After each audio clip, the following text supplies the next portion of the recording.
Look, I need to tell someone about this mess at work because it's driving me absolutely crazy. And honestly, I think I'm losing my mind over it. I'm Chelsea. I'm 24, and I've been dealing with this situation for almost a year now, and it's getting worse every single day. So we hired this guy, Dan, about 12 months ago. And from day one, something was off about him. Like, seriously off. He's 27. Seems normal enough on paper, but the way he acts around women is just weird. And frankly, it's starting to really tick me off. The first few weeks he was here, we all tried to be welcoming because that's what you do when someone new starts, right? Me and the other girls. There's Megan, who sits 2 desks over from me, and Sarah, who's in the cubicle behind mine. We all made an effort to include him in conversations, invite him to lunch, ask about his weekend plans, super short answers, and then just walk away or turn back to his computer like we weren't even there. At first, we thought maybe he was just shy or nervous about the new job, but it became pretty clear pretty fast that wasn't the case. What really started to bug me was how he'd cut conversations short whenever any of us women tried to talk to him about anything that wasn't directly work-related. Like, I'd ask him if he had any fun weekend plans, and he'd just say, "Not really," and then immediately start typing or looking at papers or whatever. But then I'd see him talking to the guys about sports or movies or whatever for like 20 minutes at a time. It was so obvious and honestly kind of rude. The breaking point for me was when I invited him to join our lunch group one day. We always go to this little place down the street, and it's usually pretty fun. He just said, "Thanks, but I have other plans," without even looking up from his desk. But then later that same day, I saw him laughing and joking around with Jake and Marcus from accounting like they were best friends or something. It was like a totally different person. Between you and me, it started to feel personal pretty quickly. I mean, I'm generally pretty good with people, and I've never had someone just completely ignore me like that. Megan noticed it too, and Sarah was getting frustrated because she tried multiple times to strike up conversations with him, and he'd just give her these one-word answers before walking away. We started talking about it more and more because it was just so bizarre. What made it even weirder was watching him with the male coworkers. He'd join their conversations about random stuff, laugh at their jokes, even participate in their little work fantasy football thing they had going. But with us, nothing. Absolutely nothing beyond good morning and have a good evening. And even those felt forced and fake. I tried giving him the benefit of the doubt for a while, thinking maybe he was just awkward around women, or maybe he had some social anxiety issues or something.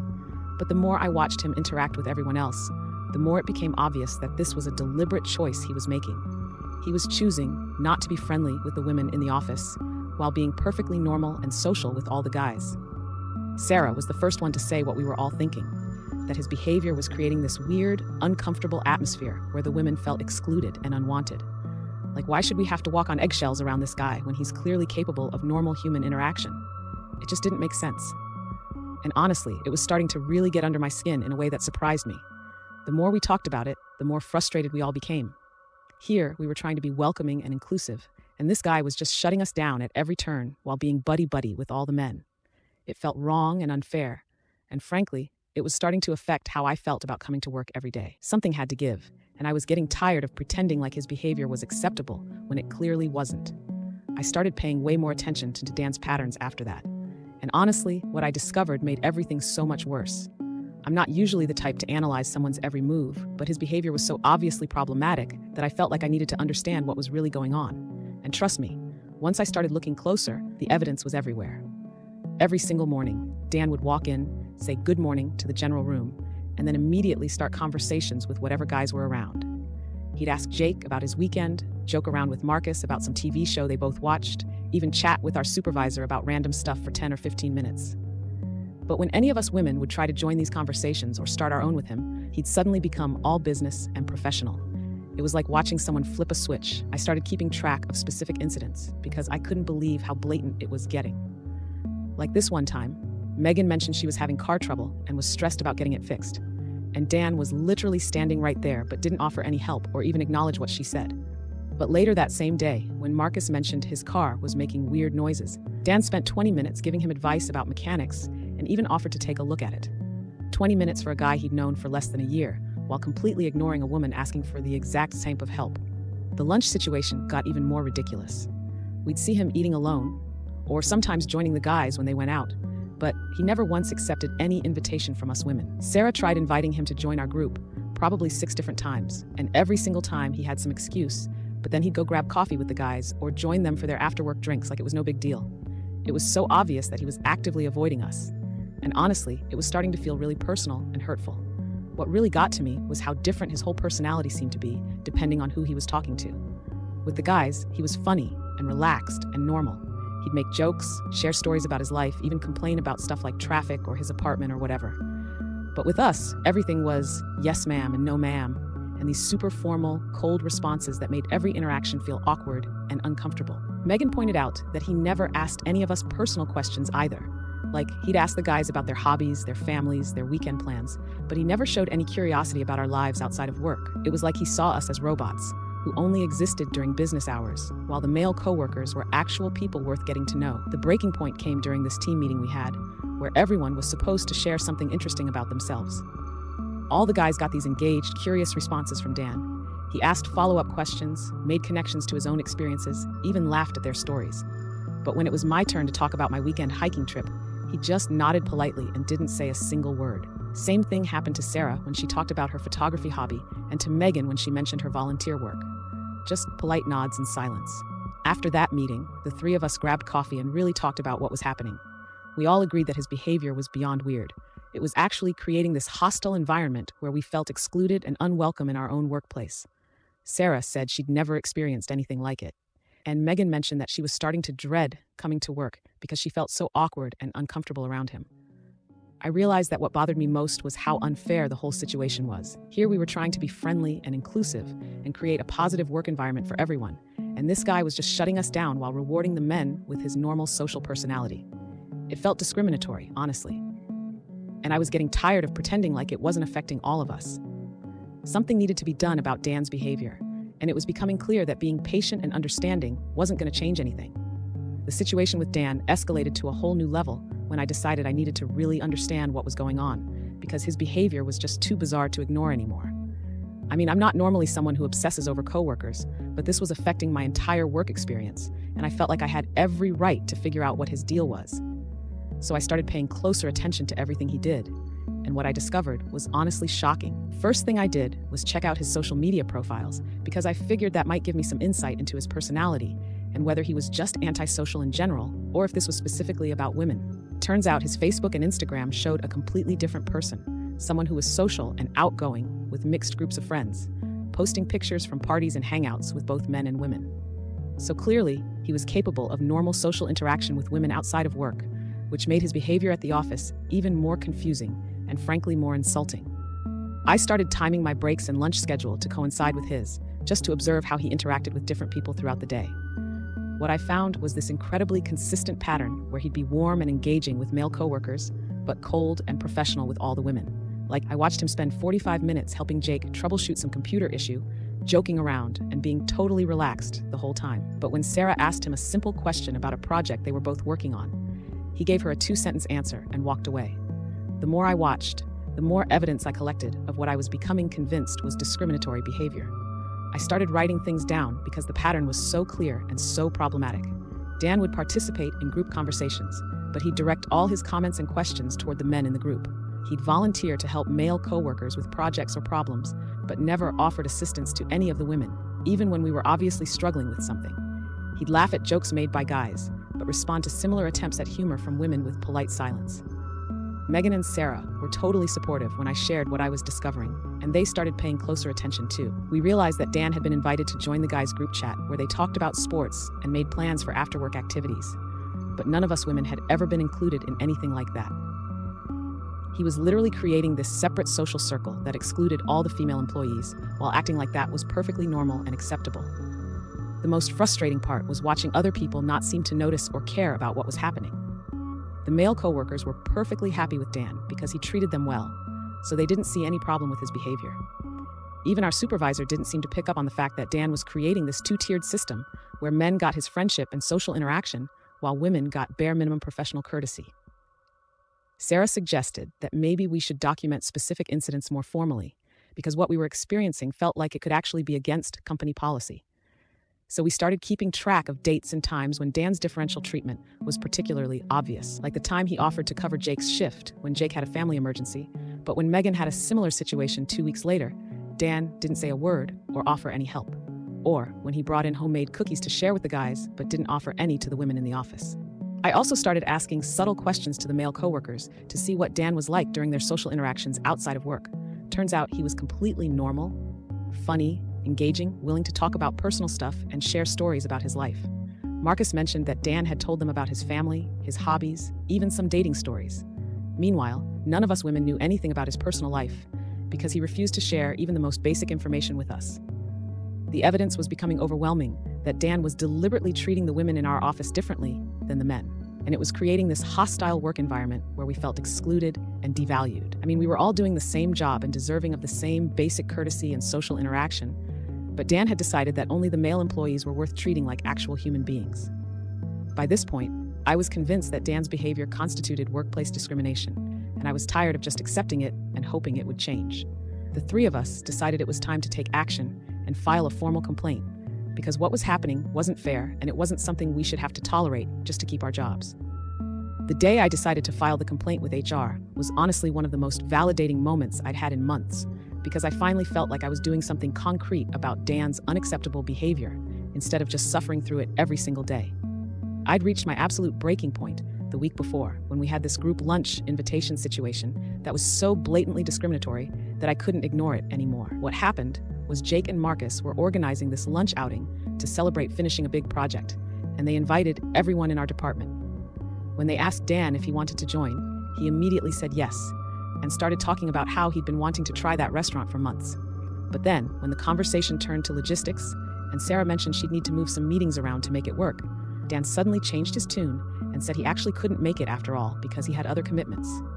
It was so obvious that he didn't want to go if women were going to be there, and honestly, it was humiliating for all of us. That same week, I watched Dan accept an invitation to grab drinks with the guys after work, joking around about how he needed to unwind after a stressful day. But when Megan casually mentioned that a group of us were planning to check out this new happy hour place and he should join us, he gave her this cold, "Thanks, but I have plans" response without even looking up from his computer. The double standard was so blatant and so insulting that I knew I couldn't keep pretending like this was normal or acceptable behavior. So I scheduled a meeting with HR and asked Megan and Sarah to come with me because I wanted them to share their experiences too.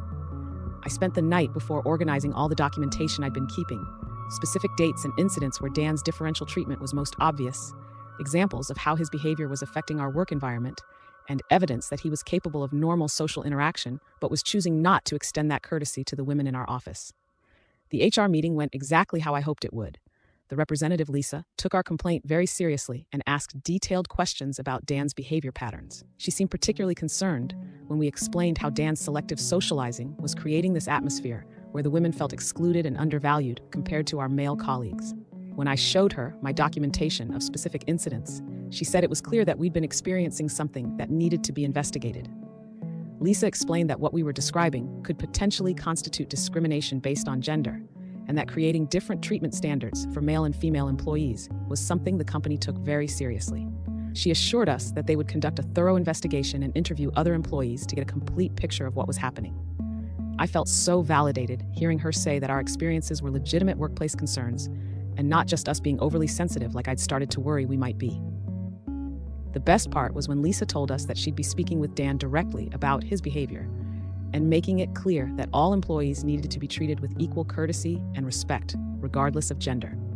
She said that if the investigation confirmed our complaints, there would be consequences for Dan and requirements for him to change his behavior going forward. Finally, someone in authority was taking this situation seriously and recognizing that what we'd been dealing with wasn't acceptable. After the meeting, I felt this huge sense of relief and empowerment. For months, I'd been feeling frustrated and helpless about Dan's treatment of us. But now, I'd taken concrete action to address the problem. Megan and Sarah were both grateful that I'd initiated the complaint process, and we all agreed that we'd done the right thing by speaking up instead of continuing to suffer in silence. I'll admit, part of me was looking forward to seeing how Dan would react when HR confronted him about his behavior. I figured he'd either have to apologize and start treating us with basic human decency, or he'd get defensive and reveal his true colors, which would only support our case. Either way, I was confident that the investigation would vindicate our complaints and force Dan to change his discriminatory behavior toward the women in our office. Everything started falling apart when HR called me back for what I thought was going to be a follow-up meeting to tell me about the consequences Dan was facing for his discriminatory behavior. Instead, I walked into that conference room and got hit with information that completely blindsided me and honestly made me question everything I thought I knew about the situation. Lisa started the meeting by explaining that they'd completed their investigation and had spoken with Dan about our complaints. But instead of telling me about his punishment, or the behavior changes he'd be required to make, she started talking about his perspective on the situation and how he provided context for his workplace interactions. I was already getting a bad feeling about where this was heading, but nothing could have prepared me for what she told me next. Apparently, Dan had explained to HR that he maintained strict professional boundaries with female colleagues because of an incident at his previous job where casual friendships with women in the workplace led to harassment accusations against him. He told them that he'd been falsely accused by a female coworker who misinterpreted their friendly interactions as romantic interest, and that the situation had nearly cost him his career and reputation. So now he follows what he called a professional courtesy-only policy with women at work to protect himself from similar misunderstandings. I was absolutely stunned. Lisa was sitting there explaining this like it somehow justified Dan's behavior, like his past experience gave him the right to treat all women in the workplace as potential threats who didn't deserve basic social interaction. I tried to explain that regardless of his reasons, his differential treatment was still creating a hostile work environment for us. But Lisa seemed more focused on his legal right to maintain professional boundaries than on how his behavior affected the women in our department. The worst part was when she told me that several of the male coworkers had come forward to support Dan during the investigation. Apparently, Jake and Marcus and even our supervisor had all confirmed that Dan had shared his previous workplace experience with them, and that they understood and supported his decision to keep things strictly professional with female colleagues. I felt completely betrayed here. I thought these guys were our friends and coworkers, but when it came down to it, they sided with Dan and acted like his discriminatory behavior was perfectly reasonable. Then Lisa dropped the real bombshell. She said that during their investigation, several employees had expressed concern about the way me, Megan, and Sarah had been monitoring and discussing Dan's behavior. Apparently, people had noticed us watching him, timing our breaks to observe his interactions, and constantly talking about him among ourselves. Some coworkers had described our behavior as obsessive and uncomfortable, and a few people had actually complained that we were creating workplace drama and making them feel awkward about their own interactions with Dan. I couldn't believe what I was hearing. Somehow, we'd gone from being the victims of discrimination to being accused of harassment ourselves. Lisa explained that systematically monitoring a coworker's behavior, documenting their social interactions, and creating a hostile environment through constant discussion and complaint could actually constitute workplace harassment under company policy.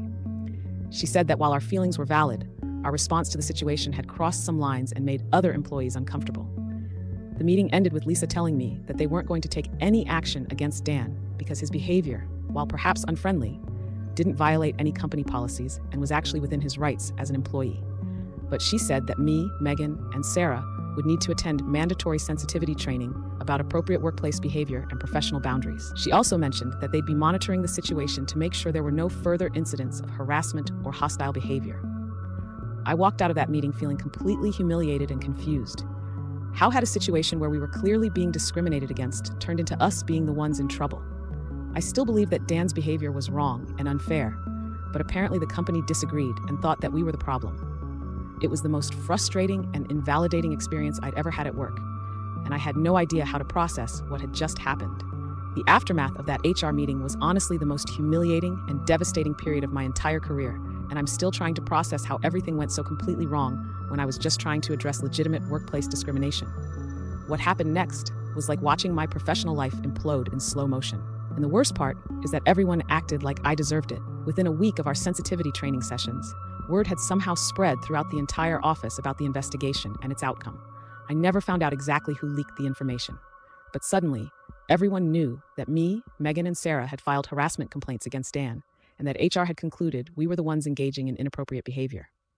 The looks I started getting from coworkers were a mixture of awkwardness, judgment, and sometimes outright hostility. Like I'd become this toxic person who created drama and made everyone's work life more difficult. The social dynamics in our department completely shifted and not in our favor. People who used to include us in lunch plans and casual conversations started keeping their distance, like they were afraid we'd document their interactions and file complaints about them too. Even worse, I noticed that several coworkers were going out of their way to be extra friendly and inclusive with Dan, almost like they were making a point about how unreasonable our complaints had been. Watching him get treated like some kind of victim who needed protection from us was absolutely infuriating. My relationship with Megan and Sarah started falling apart too, which was devastating because I thought we were united in this situation. Sarah was the first to turn on me, claiming that I'd pressured her into filing the complaint and that she'd never really thought Dan's behavior was that problematic. She said she'd just gone along with it because she didn't want to disagree with me. But now she regretted getting involved and blamed me for the professional consequences she was facing. Megan held out longer, but eventually she started making comments about how maybe we'd misread the situation and that we should have just accepted Dan's professional boundaries instead of making such a big deal about everything. The final blow came when I learned that Dan had been offered a promotion to a different department, effective immediately. HR framed it as a lateral move that would be beneficial for his career development, but it was obvious that they were rewarding him for handling our complaints professionally while essentially removing him from our toxic presence. Meanwhile, I had this formal reprimand in my file that would affect my performance reviews and any future promotion opportunities. Dan got advancement and validation, while I got labeled as a troublemaker who couldn't handle normal workplace interactions. What made everything even worse was that I started experiencing exactly the kind of social isolation that I'd accused Dan of creating. Coworkers would have conversations that stopped when I approached, lunch invitations that mysteriously didn't include me, and this general atmosphere of people being polite but distant whenever they had to interact with me. The irony wasn't lost on me that I was now the one eating lunch alone and feeling excluded from office social dynamics. But unlike Dan's situation, mine was the direct result of my own actions and poor judgment. My work performance started suffering because I was so distracted and demoralized by the whole situation. I'd spend half my day obsessing over how unfairly I'd been treated and trying to figure out how to salvage my reputation instead of focusing on my actual job responsibilities. My supervisor started making comments about my attitude and productivity, which only added to my stress and made me realize that my position at the company might not be secure long-term. The worst part of all of this is that I still don't fully understand how I became the villain in a situation where I genuinely believed I was addressing workplace discrimination. Dan continues to maintain his professional boundaries with female colleagues, which apparently everyone now sees as perfectly reasonable and appropriate, while I'm stuck with this reputation as someone who creates unnecessary drama and can't handle professional relationships like a mature adult. I've basically become a cautionary tale about what happens when you misinterpret workplace dynamics and let your personal feelings interfere with professional judgment. Even though I still think there was something unfair about how Dan treated us differently than the male employees, looking back, maybe I should have just accepted that some people prefer to keep work relationships strictly professional. But at the time, it felt so personal and discriminatory that I couldn't just ignore it. Now I'm dealing with the consequences of that decision every single day. And honestly, I'm not sure my career will ever recover from this mess. This story is over, but the next one will leave you speechless. Subscribe now